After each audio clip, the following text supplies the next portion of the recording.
Yes everyone, how are we doing today, and welcome to another video on the channel. And today's video is the start of a new little series I want to do called Fox's Weekly. So it's gonna be like a podcast style series where every week, every other week, depending on what's happened with Leicester City in that last week, I'll bring out a 15-20 minute video just discussing the previous game, the upcoming game, any bits that have been in the news, contracts, off-field issues, transfer rumours. It's just a weekly place for you guys to come for a longer form of video of me just sitting here discussing Leicester. It's not a match day vlog, it's just me and my thoughts along with you guys. I want to welcome you guys onto this as well. So if you have any interest in coming onto the podcast, shoot me a message on Instagram and we'll try and sort something out for a future episodes. But it's just me for this episode discussing that game against Middlesbrough last week. Before we do get into that, I just want to promote something that I'm planning on doing with a couple of lads.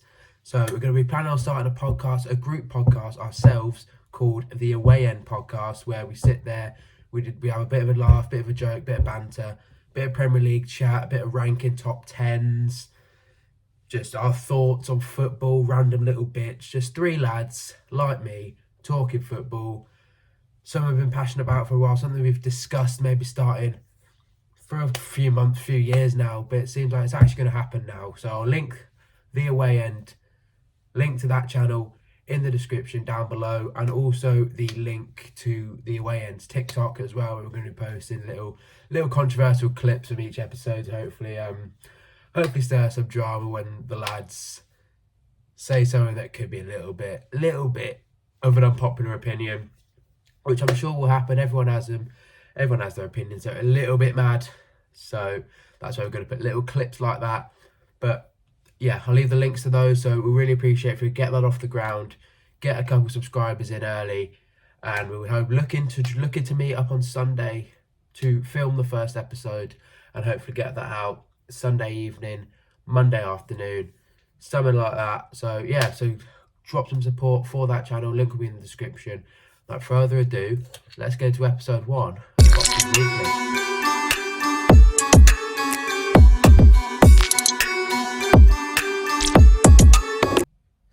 So obviously Leicester City went away to Middlesbrough on Saturday, and once again we came unstuck with a 1-0 defeat at the Riverside.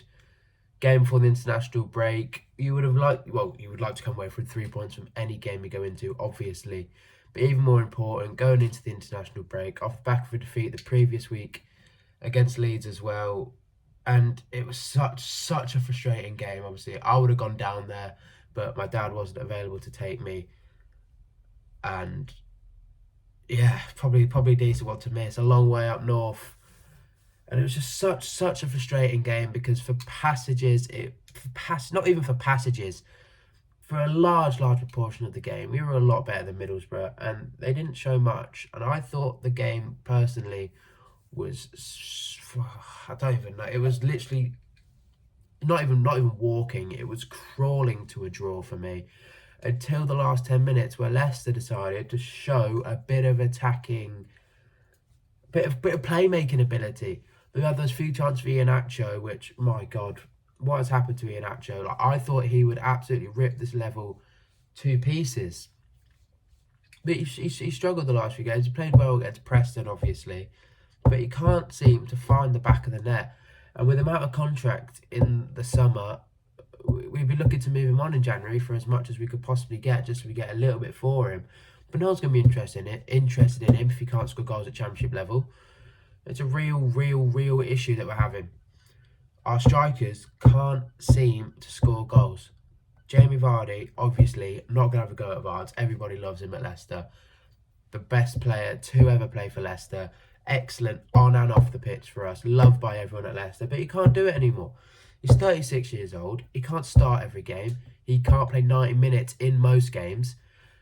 And that's obviously going to affect his ability to score goals in a league like the Championship, which by no means is a league with a lack of quality. There's plenty of quality in the Championship.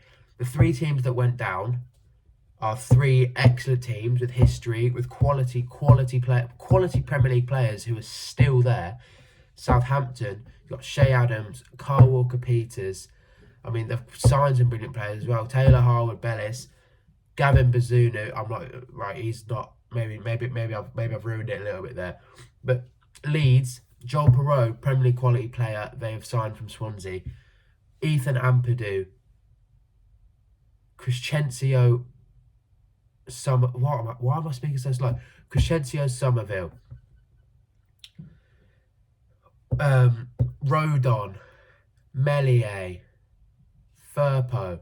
They have these players. Leicester, Harry Winks, Connor Cody, Jamie Vardy to a certain extent when he plays. Kiernan Dewsbury-Hall, Wout Faes, Ricardo Pereira, James Justin.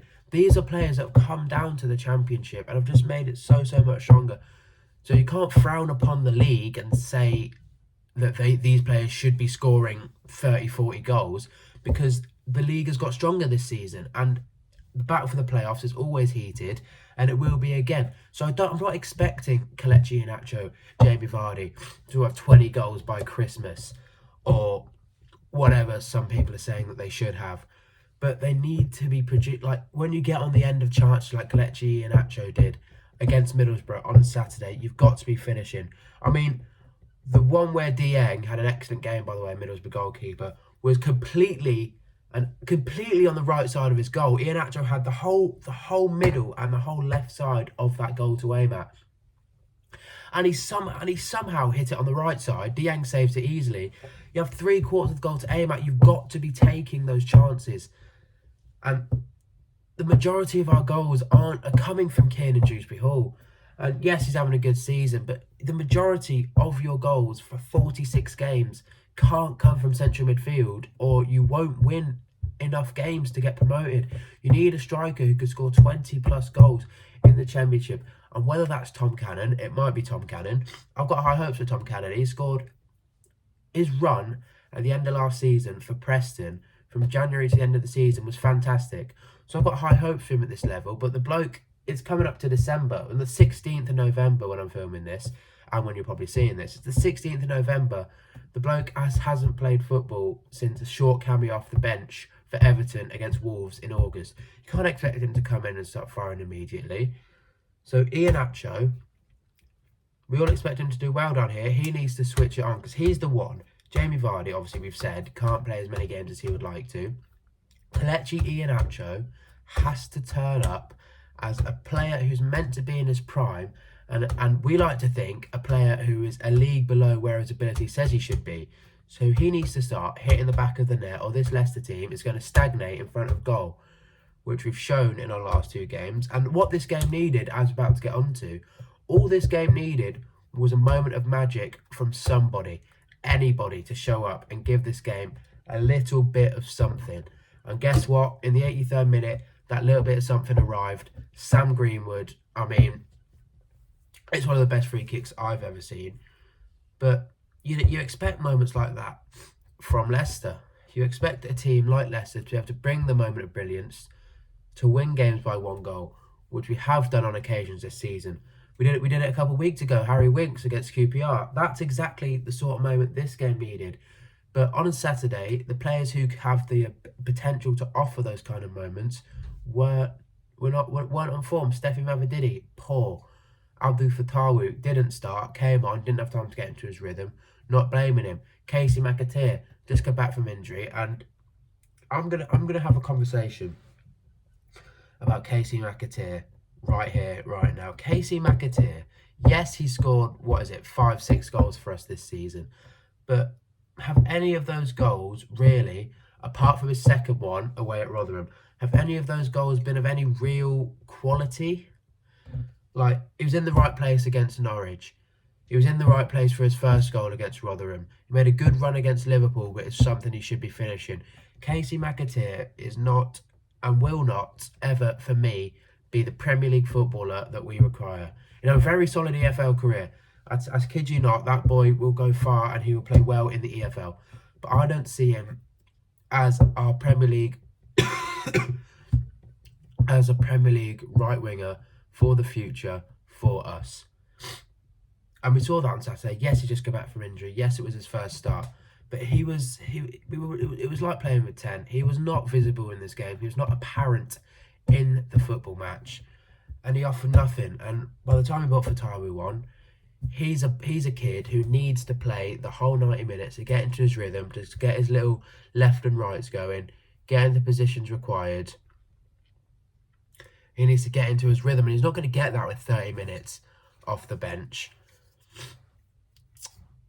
So that's what I mean. We didn't have the players on form on Saturday to create the moments of brilliance that the game needed, and that Middlesbrough got from Sam Greenwood. Now, Middlesbrough, for large portions of the game, were very good. End of the first half, those 2 saves from Hermansen, 1 header from Fry.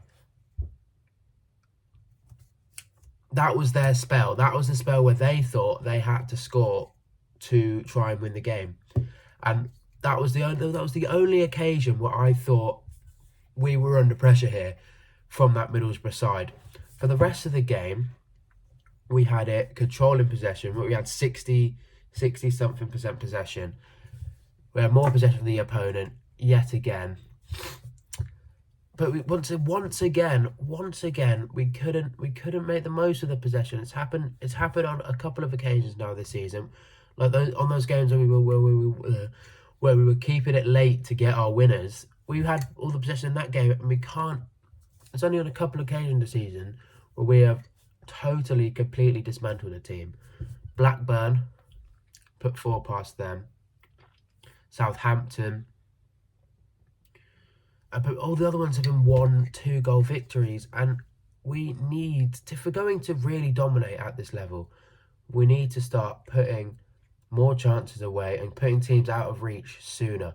Because if we had gotten a goal from one of the Iheanacho chance or the Vestergaard chance at the end of the first half, if we had taken a lead within the before the hour against Middlesbrough, we would have won that game with absolute ease, because that makes these teams have to come out at us, have to attack us, have to get out their comfort zone a little bit, and that creates even more gaps for Harry Winks to play his passes, Kiernan Dewsbury Hall to play his passes, whether it's a Diddy, whether it's Cassidy, space for those guys to just work their magic in the 10 role.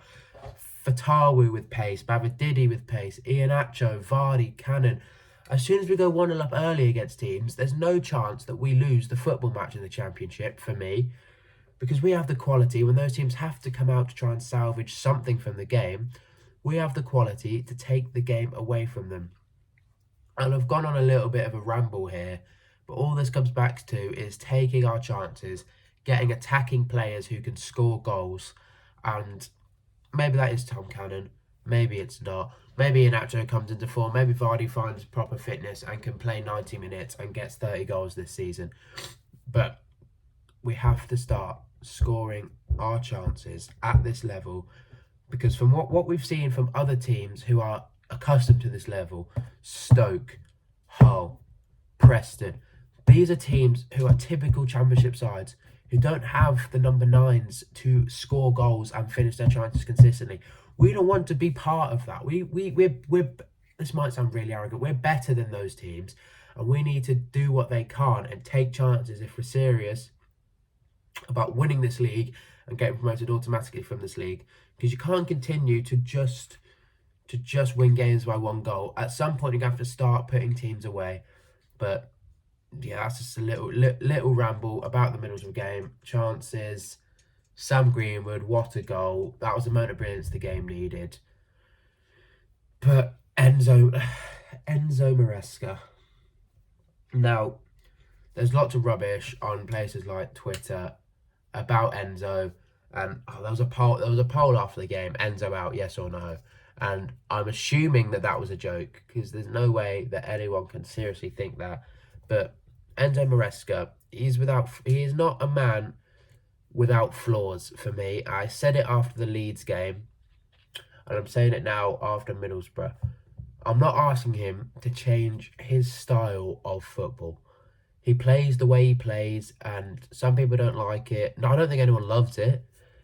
He builds from the back, and when he first joined, and when I didn't get to a home game this season because of holidays and various other bits until Hull this season, and when I saw it with my own eyes. I've obviously seen it on TV, saw it at Huddersfield, but it's different when you're away from home.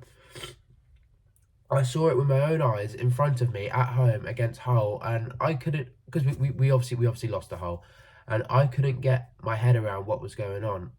It just looked like we were wasting minutes on minutes on minutes of just passing it between our centre halves, and it didn't make much sense to me at all.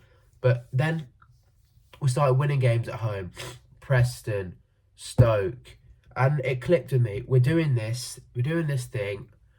We pass it round, they press, the gaps open up, and then we go forward and pick the empty gaps.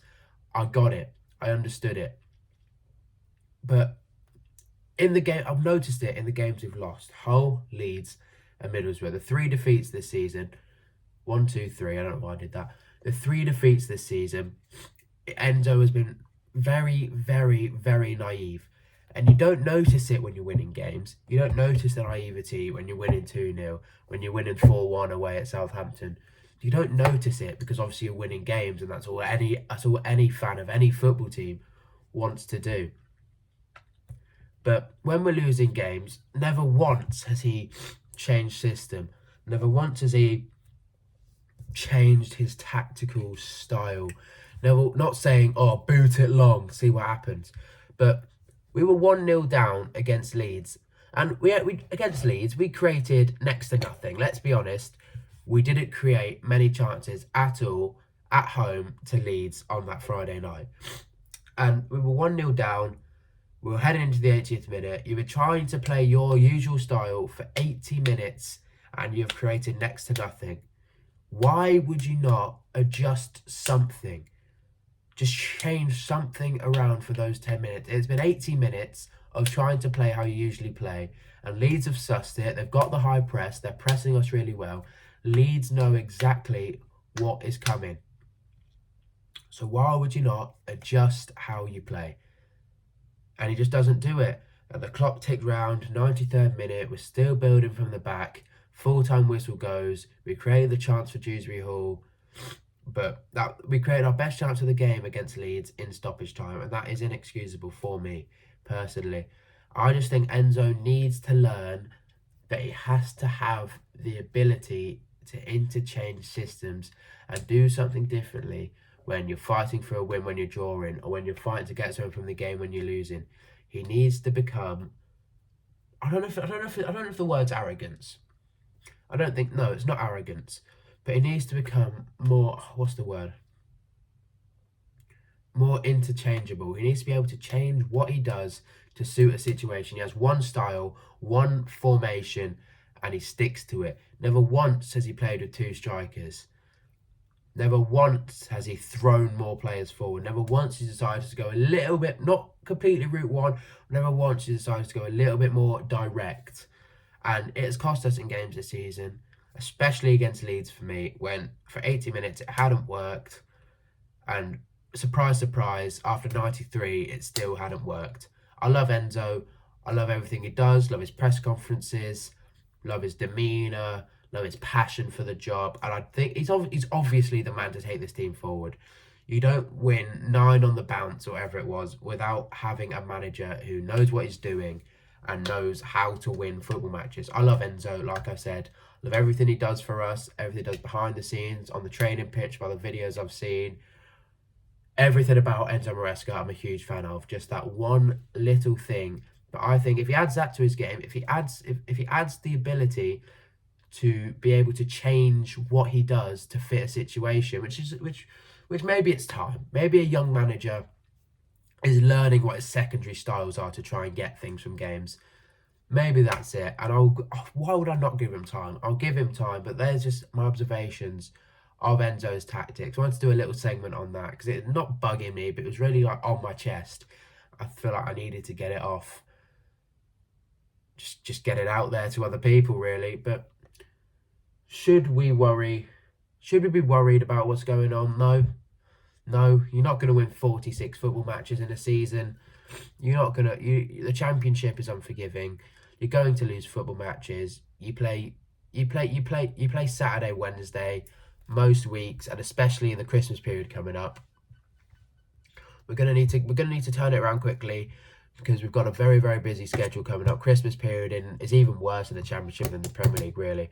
You've got Saturday, Wednesday, Saturday, Wednesday, Saturday, Wednesday. It's a busy schedule coming up. But no, we shouldn't worry. We've lost the 3 games we've lost this season. We've lost 1-0 3 times, and we've been, especially Middlesbrough and Hull, we've been in the game. We've been creating chances. We've been there or thereabouts, and especially Middlesbrough and Hull, we haven't really. I don't think we did. We haven't deserved to lose those games. No one's going to win 46 games in the Championships. No, it works. It's never happened, and it never ever will happen. No one will ever go unbeaten in the Championship. Well, not in the new Championship, but just the quality down there. We've lost 3 games. We've won 13. We're still 8 points clear of third. Ipswich now level on points with us. Can we just take a moment for Kieran McKenna's Ipswich, please? Wow. What a season those boys are having. We've come down with high quality players. People expected it from us. Maybe not to the level we have done it. People expected us to be performing how we are. We expected us to be first, second, third, in and around it. But for Ipswich to come up from League One, they didn't even win League One, by the way. Plymouth won the league. And they're mid-table. Well, they're low table. They're not in the relegation zone, but they're down there. For a team that finished second in League One to be joint top of the Championship with 39 points, 8 points clear of Leeds United in third, I mean, that takes some doing. Kieran McKenna is a fantastic manager, and he'll be a Premier League manager next season, whether it's with Ipswich or whether a team comes swooping for him. West Ham, not Forest, they'll keep Cooper probably. Fulham, Marco Silva might get his job in Saudi Arabia. There will be not Marco Silva. Kieran McKenna will be a Premier League manager next season. I just want to take a moment for Ipswich there, because they're going toe to toe with a team who people are saying is one of the best squads the Championship's ever seen. Just a moment for Ipswich there. We shouldn't be worried. We've got a few easy fixtures coming up now. We've got, well, our next 2 definitely. We've got Watford at home. We've got Sheffield Wednesday away. There should be 6 points there. They're 2 struggling teams. I know Watford beat Rotherham 5-0 at the weekend, but it's Rotherham, isn't it? Sheffield Wednesday, they can't seem to buy a good performance, buy a win, or do anything to show they've got any signs of staying up at this level. So we will be fine. The Middlesbrough game, it was annoying. The Leeds game, it was really, really frustrating. But we're still top. We've got easy fixtures coming up. We're still far too good for this division. We'll still get promoted, an absolute canter for me, but just a little bit of a, not a wake-up call, but just a little bit of a, stay grounded. This league is difficult. It throws things at you, but straight back up, Leicester City. We should be fine. So thank you all so much for watching episode number 1 of the Foxes Weekly podcast. Like I said, links to the away end in the description below. Drop me a message if you fancy coming on. And thank you for the Leeds vlog has done absolute numbers. Thank you all so much for that. And I'll see you next week. Watford at home. Thank you all so much for watching. And I'll see you in the next one. Stay safe. Have a good one. And up the city.